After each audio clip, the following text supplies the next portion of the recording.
So welcome to the 1990 series. My name is Amanda O'Shea from the Serendipity Experience, and I have with me a special guest, Ruth Zange. Is that how you say it? That's right. You did it right. I know it's difficult for you to speak out. It's a an ng. And Ruth Zange. You know, we use that ng. We use that a lot in singing. Singing. Yes. It is that. Yeah. Ruth, I met you only really just over a year ago as the choir director or the choir conductor in the joyful gospel Costa Blanca choir, which has just been amazing. I've had the most amazing year. I've loved it, and I'd love to talk a bit more about that. But I'd like to know first a little bit more, or share with the listeners a little bit more about you and where you're from and how you ended up here on the Costa Blanca opening up a gospel choir. Mm-hmm. Well, that's a whole story, but I'll try to keep it a little bit shorter for you. I am origin from Dutch Indonesian. I was born in the Netherlands. My parents are from Dutch Indonesia. Mm-hmm.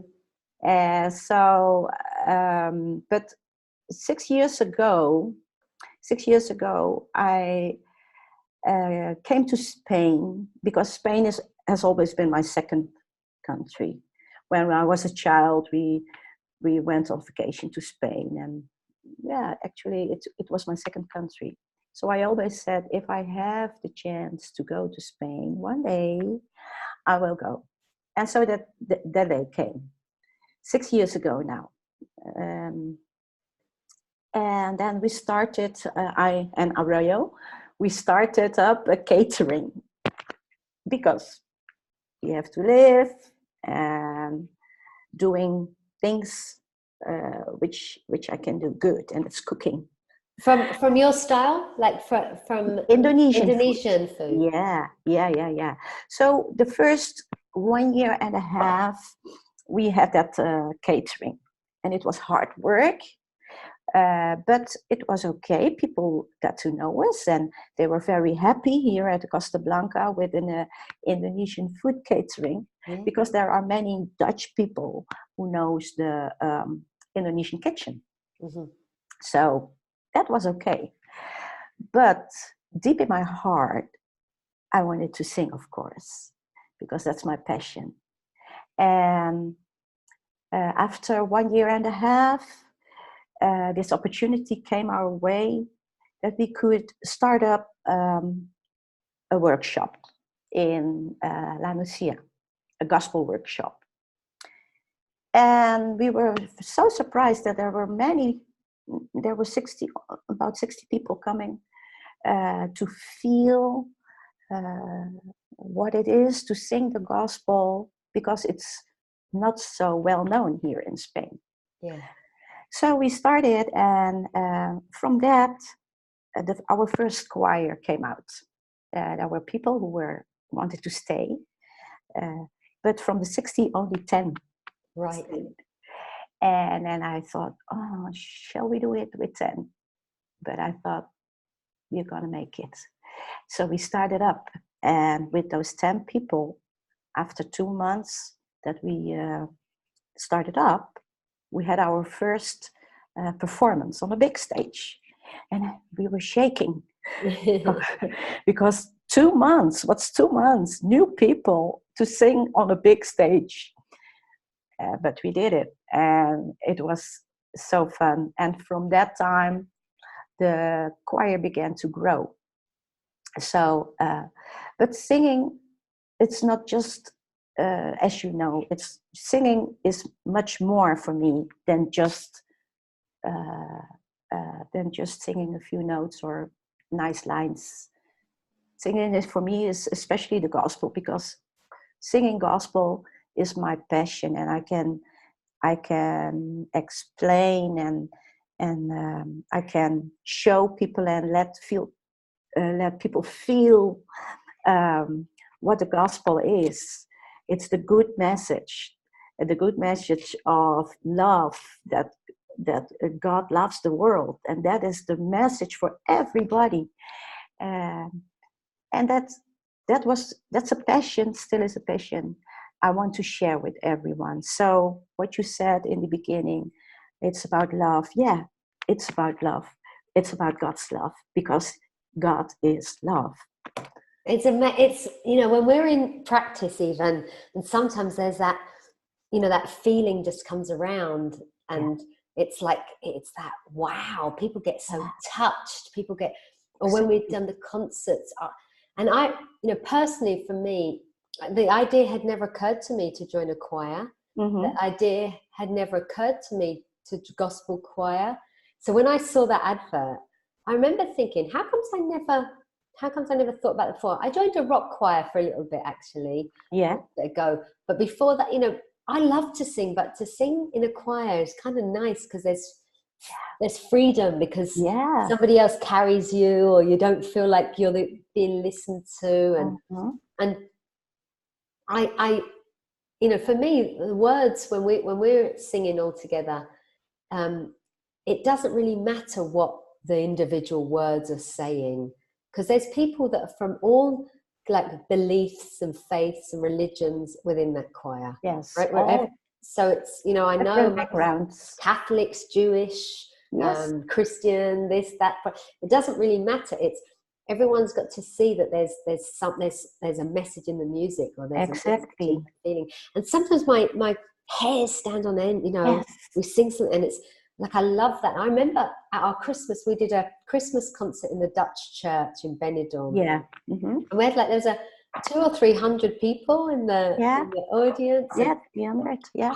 I remember the girls came to watch. We had 5 or 6 girls came up from Javier and watched them all clapping and singing and getting into it, and it's lovely. Yes.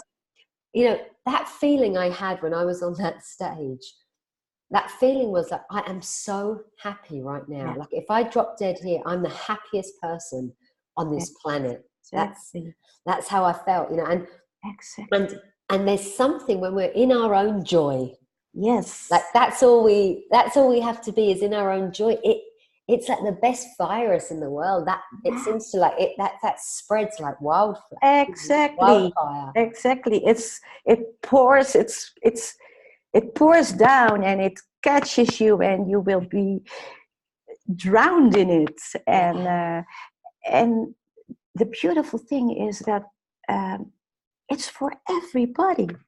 Yeah. No, if you will open your heart for it, and if you will keep your mind open for it, and it will come to you, and it touches your heart.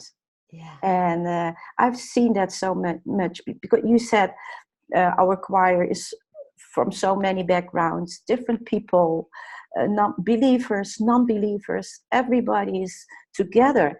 And once I said to the choir, I didn't choose you, and you didn't choose me.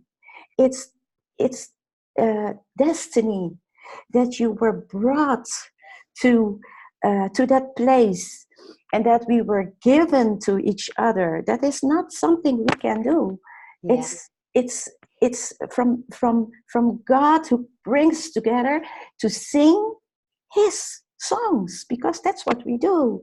We sing about His love, about His comfort, about healing, about whatever everyone goes through. Everything is locked up in Christ, in God. And what a privilege for everybody that God saw you each on your own place, and He brought us together, and now we have such a beautiful group. And so when we perform, it's so as one family, and one mind, and one spirit, one feeling. We all experience the same, and for me that's a miracle. It is. So I love that. And it is, you know, every waking moment is a miracle for all of us, really, you know, and seeing that oneness that you point to. And of course, I know, so we have within having the same experience, we can all have different experiences, Of you know. course. So somebody might be listening to us singing and it's amazing, and somebody else is like, oh, it's, you know, a load of Mm. rubbish, and somebody else thinks it's this, and Yeah. somebody else thinks it's that. So Uh, everyone has yeah, their own experience of course. within that experience. But that belonging even to the choir, like for me, there's a sense, I love that, being part of the team or being part of the choir or being part of, even though I understand that we're all connected all together just by being human and being alive, we're Mm. connected. But there's something really lovely about being part of a family, part of a choir, part Yes, of the community, part of something. yes, And yes. when you are conducting, and I love it because I think you're very strict, but you're very good, and Mm. you're very warm and loving at the same time. I mean, it's not an easy job, is it? No, it's not. Watching everybody there, and Yeah, you, and often you're singing like a solo, and you're doing your bit and telling like the tenors, the yeah, altos, the tenors, and the sopranos what to do, like all at yeah, different times. It's yeah. amazing. It's much. Yeah, it's much at the same You time. know, hats off to you, because I don't, I really appreciate what you do and how you do it and Thank the you. way you do it, Yeah. and that all of that strictness, if you like, comes with what has to happen in the moment to make it flow from a place of love. Like, some love can be displayed in lots of different ways. Mm. Yeah, Love can come with yeah, lots of different flavors, but that's true. it's Yeah. it's it's that, at the end of the day, you know, what's your intention, what's our intention, or it's just doing what it is feels right. And I love the way you say, we don't, it just happens. It's You happened. don't make it happen, I don't make it Uh-uh. happen, No, it no. just happens. Exactly. Exactly. And it's It's wonderful, wonderful. the joy. I mean, you've been Yeah. involved in choirs all over, haven't you? Like back in Holland, you sing Yes. yourself. Yeah.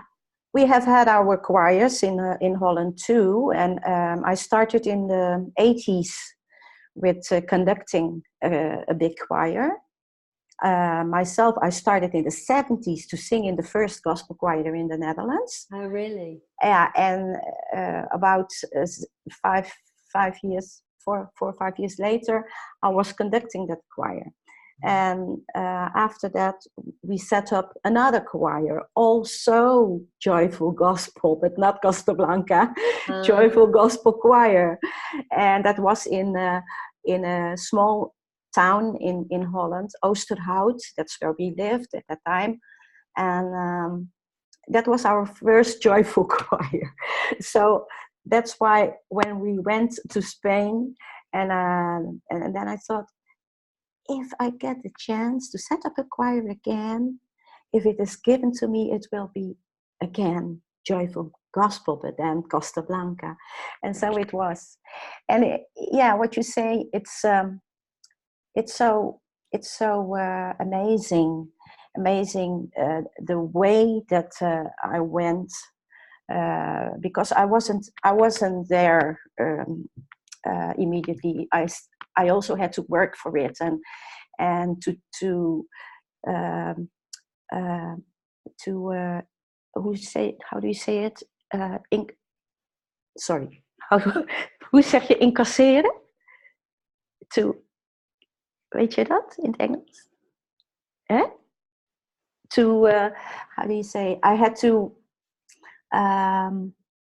Yeah, we say, I don't know the English word, but I had to go through many things, because if you're standing before groups, there are always things that you have to deal with, yeah. and still.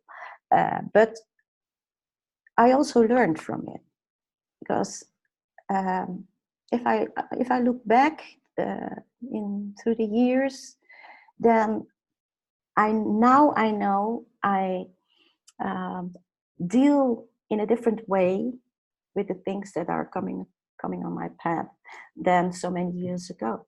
So I'm learning also through working with people, and sometimes it's hard, but you get the joy that you get back from it is so much more than the issues you're going through. And every time when I stand before the choir, and when we are in a situation, really, Amanda, it melts. The situation melts. When I sing, I don't even think about it. I don't even feel something about it. When I can sing, it melts away. Yeah. And that's such a strong, such a strong acknowledgement from that. I don't need to be afraid for that. Although it's not fair sometimes, or it's not easy to deal with. But I don't need to be afraid to get stuck in it, and because there comes another day that I can sing, and then I feel that it will melt away. Yeah. That I am lifted up, and that the lyrics and the music and everything that heals me. Yeah, and that's so lovely, because it does. And when you're in action and you get so into it, you're like, and passion, and I love it. And like me, I get really into it. I love it. But I have to say, you are such a positive person in the choir. Oh, From the first day that you came on the workshop in 2018, the first day that I saw you, your face never left me. Your smile, I always see your smile before me. But you know that it's so important for me as a conductor to watch my choir and to see people like you enjoying and smiling, and because there are also who don't. Yeah, And then I think, but watching you, and there are some more in the choir who gives me back the joy. It's a change it's of reciprocal, because it's not about, obviously in a choir you have to get it right, like notes have to be right and everything, but somehow I think we practice, and then it just happens, doesn't it? It's about showing up, and it's not always perfect. It doesn't have to be. It's just about when it all blends together, and it's magic happens in a room. Magic happens, especially with people who, a lot of people, I talk a lot about thought in my work. You really see your thinking playing out in something like a choir, or singing in front of people on the stage, or people are like, oh, I could never do that, oh, I could never, or people's thinking belief systems, I can't sing, I could never be in a choir. I heard that so often.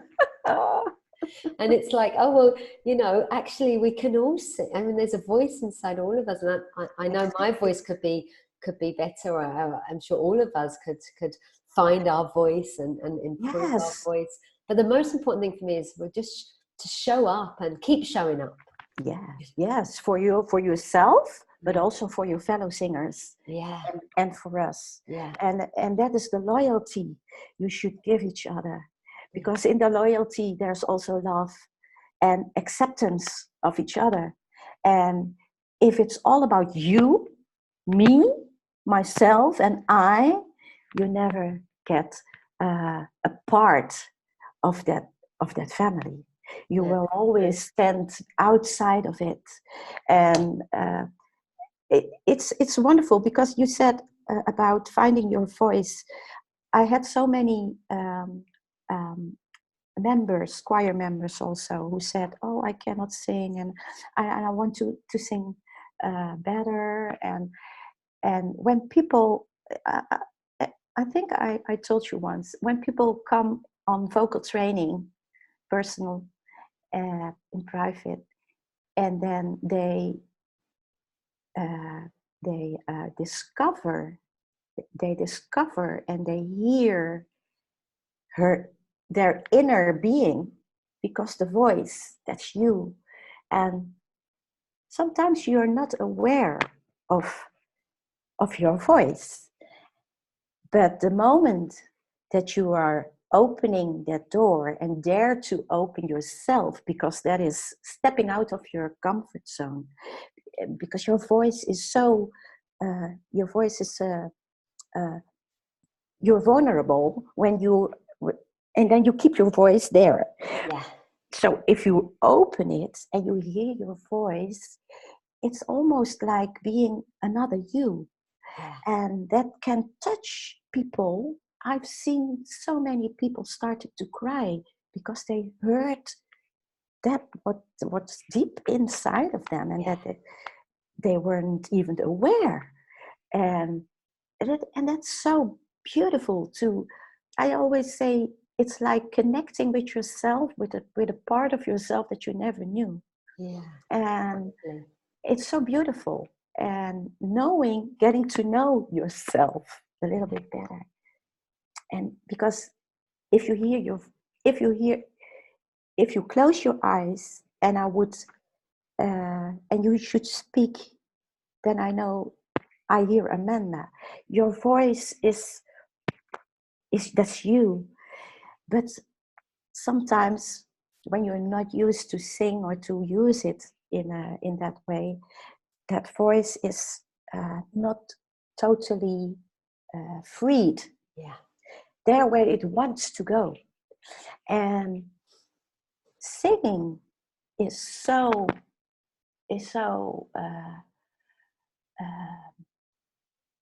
freeing your mind, and but also your heart. Yeah. It's magic for me. It is so, what I share in the work that I do, Ruth, is that I talk a lot about thinking and how it's only our thinking that restricts us from being our full potential and ourself. And what I see is it's the idea of we can't sing or we can't make it, or that happens up here. It's what you say to yourself. And then that's what we create. So something happens, I think, when we're in the flow, and everybody gets in the flow, and especially in the gospel, because you're clapping and singing and it's all of that. And then people are singing from a different place completely, because their mind has settled. Their mind has settled. And for me, when the mind clears, wisdom appears. It's like when we let go of how do we sound, because that's me, myself, and I. We can hand that over to you. You can let us know if we're not doing that job. But we let go of how do we sound and just sing from our hearts. Yes. It's a different. We make a different. The silence. For me, singing is the the noise that we hear is just the silent singing. Beautiful. And the silence is what we point to, for me, that inside. Behind all the noise is the silence. Yeah. And from that place, what I call creation, from that place, we're creating.